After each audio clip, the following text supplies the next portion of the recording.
Ayan, sino po ang naniniwala na sinagot na ng Panginoon ang ating mga dalangin?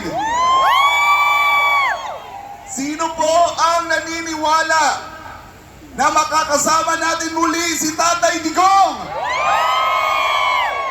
Iba-iba man yung reliyon natin, iba-iba yung paniniwala natin.